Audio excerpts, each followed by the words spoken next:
말씀은 민수기 5장입니다.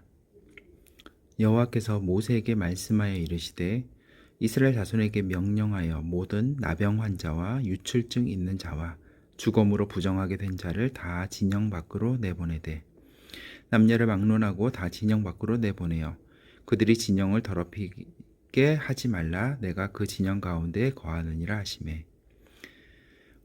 앞서서 이제 출애굽기나 레위기에서도 다뤘지만 나병 환자, 즉 한센병 환자와 유출증, 그러니까 어떤 피나 고름 이런 것들이 계속 이렇게 분비가 되는 어떤 그런 병이 걸린 사람들은 이 공동체 안에 머무를 수가 없었어요. 왜냐하면 그들은 부정하다고 규정되었기 때문인 거죠.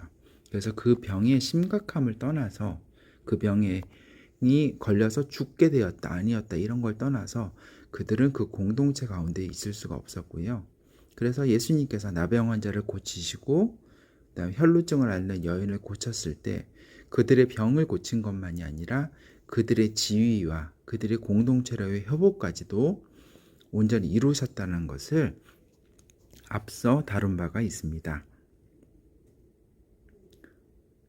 이스라엘 자손이 그같이 행하여 그들을 진영 밖으로 내보냈으니 곧 여호와께서 모세에게 이르신 대로 이스라엘 자손이 행하였더라. 여호와께서 모세에게 말씀하여 이르시되 이스라엘 자손에게 이르라. 남자나 여자나 사람들이 범하는 죄를 범하여 여호와께 거역함으로 죄를 지으면 그 지은 죄를 자복하고 그 죄값을 온전히 갚되 5분의 1을 더하여 그가 죄를 지었던 그 사람에게 돌려줄 것이요. 사실은 우리가 하나님께 회개하면 하나님께서는 우리 죄를 용서해 주세요. 그거는 변하지 않는 사실입니다. 그렇지만 여기서 보면 죄를 자복하고 회개하였을 때 그 죄값을 갚으라고 되어 있어요. 즉 그 죄값은 우리가 치러야 되는 거예요. 그 죄의 대가는 우리가 치르는 겁니다.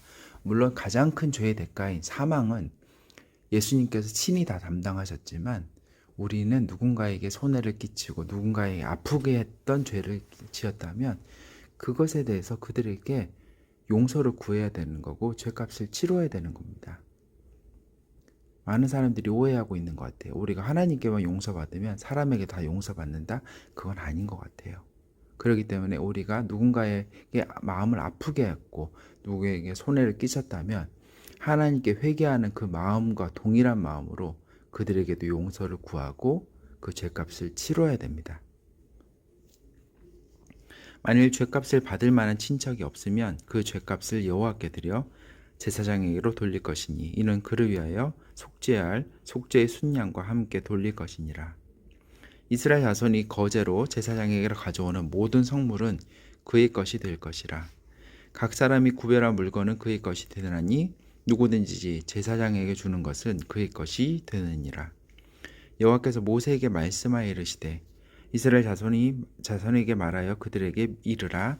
만일 어떤 사람의 아내가 탈선하여 남편에게 시니를 저버렸고 한 남자가 그 여자와 동침하였으나 그의 남편의 눈에 숨겨 드러나지 아니하였고 그 여자의 더러워진 일에 증인도 없고 그가 잡히지도 아니하였어도 그 남편이 의심이 생겨 그 아내를 의심하였는데 그의 아내가 더럽혀졌거나 또는 그 남편이 의심이 생겨 그 아내를 의심하였으나 그 아내가 더럽혀지지 아니하였든지 그의 아내를 데리고 그 제사장에게로 가서 그를 위하여 보리가루 10분의 1 에바를 헌물로 드리되 그것에 기름도 붓지 말고 유향도 두지 말라. 이는 의심의 소재요 죄악을 기억나게 하는 기억의 소재라.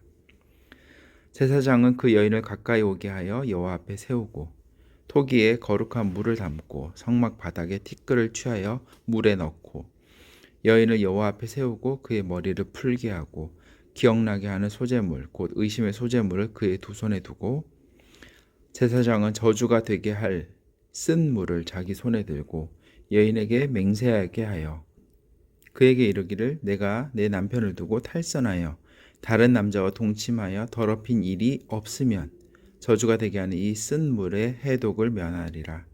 그러나 내가 내 남편을 두고 탈선하여 몸을 더럽혀서 내 남편이 아닌 사람과 동침하였으면 제사장이 그 여인에게 저주의 맹세를 하게 하고 그 여인에게 말할지니라. 여호와께서 내 넓적다리가 마르고 내 배가 부어서 내가 내 백성 중에 저주거리 맹세거리가 되게 하실지라. 이 저주가 되게 하는 이 물이 내 창자에 들어가서 내 배를 붓게 하고 내 넓적다리를 마르게 하리라 할 것이요 여인은 아멘 아멘 할지니라. 제사장이 저주의 말을 두루마리에 써서 그 글자를 그 쓴 물에 빨아넣고 여인에게 그 저주가 되게 하는 쓴 물을 마시게 할지니 그 저주가 되게 하는 물이 그의 속에 들어가서 쓰리라. 제사장이 먼저 그 여인의 손에서 의심의 소재물을 취하여 그 소재물을 여호와 앞에 흔들고 제단으로 가지고 가서 제사장은 그 소재물 중에 한 움큼을 취하여 그 여자에게 기억나게 하는 소재물로 제단 위에 불사르고 그 후에 여인에게 그 물을 마시게 할지라. 그 물을 마시게 한 후에 만일 여인이 몸을 더럽혀서 그 남편에게 범죄하였으면 그 저주가 되게 하는 물이 그의 속에 들어가서 쓰게 되어 그의 배가 부으며 그의 넓적다리가 마르리니 그 여인이 그 백성 중에서 저주거리가 될 것이니라. 그러나 여인이 더럽힌 일이 없고 정결하면 해를 받지 않고 임신하리라. 이는 의심의 법이니 아내가 그의 남편을 두고 탈선하여 더럽힌 때나 또는 그 남편이 의심이 생겨서 자기 아내를 의심할 때에 여인을 여호와 앞에 두고 제사장이 이 법대로 행할 것이라. 남편은 무죄할 것이요 여인은 죄가 있으면 당하리라. 좀 씁쓸해하죠. 반대의 경우에 대해서는 처벌하는 규정이 없으니까요. 그래서 고대 근동에서 남녀의 성적 평등이 얼마나 이루어지지 않았는지를 여기서 알 수 있습니다. 다만 그 당시 고대 근동 문화에서는 남편이 일방적인 의심만으로도 여인은 이혼을 당할 수가 있었고 여인은 어떤 인권이라는 것이 아예 없던 시대였어요. 그러나 여기서는 의심을 받았지만 만약 그런 일이 없으면 여인이 오히려 임신할 것이다. 그렇게 해서 어떻게 보면 그 당시에 처참했던 성 불평등에 대한 것에서 보완해주는 부분들이 있다라고 그렇게 생각이 됩니다. 아멘. 오늘은 여기까지 하겠습니다. 네.